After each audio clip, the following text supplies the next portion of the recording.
First of all, good morning. Good morning.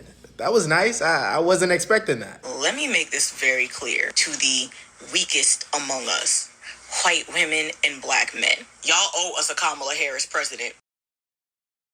We know as black women how y'all really feel about us. Them polling numbers don't lie. And mind you, as a black woman, we understand that most of y'all white women's social media antics and praise of black women is performative at best. Now to you dusty black men. Yeah, y'all owe us a Kamala Harris. Y'all really can't stand to see a black woman doing better than y'all, and that's true tea. You know, everything you're saying right now is just a bit confusing because didn't you also say this about Drake? I apologize for the yap session in advance. What Kendrick is saying about Drake, all of that to me is facts. All of it tracks. At the peak of the BLM movement, there were a lot of biracials on this app and others. They were trying to integrate themselves into this oppression that black people had suffered. They were doing it at the expense of those black people. Y'all could not handle hearing that all of you biracials are having identity crises at some point in your life. But the irony is, even though y'all have to radicalize yourselves and rebel in order to identify with your black side, at some point you're going to get backed up against the wall like Drake by a black person. And this also applies to the black people that have black parents but were raised in exclusively white spaces. Then they get a little older and end up around black folks and they get angry that they don't understand the culture.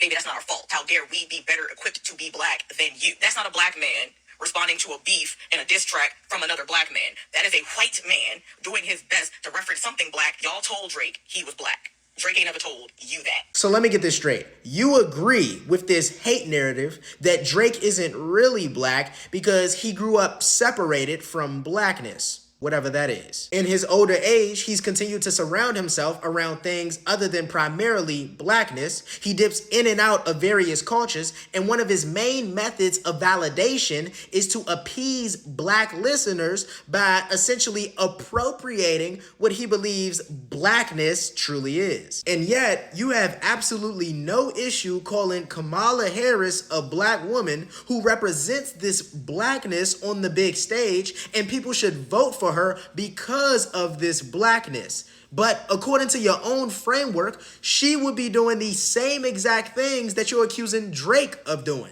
What are you hearing? Yeah, girl, I'm out here in these streets. Not only are you incredibly hypocritical, but you're incredibly entitled and racially narcissistic. Yeah, y'all owe us a Kamala Harris. You believe that somebody owes this woman a vote? You believe that you're owed a Kamala vote?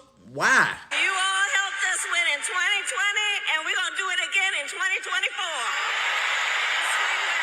People like you are the reason why she thinks she can just lie to the public and parade around a bunch of celebrities without honing in on any real policies and thinks that'll get her votes. And I'm sure it will because y'all are that naive. As they say, they not like us. No, they not. Y'all are the reason that she thinks she can just flaunt her identities around for the sake of having you bow at her feet and for the sake of having anybody that goes against her look like a sexist or a racist. If you got something to say,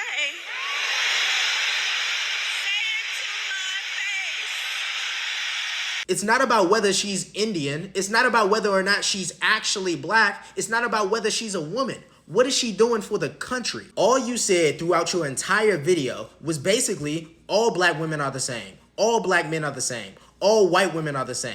And if you don't support somebody within your social unit, you're betraying your own kind. You're absolutely ridiculous. And you're the reason why people like this will continue to thrive.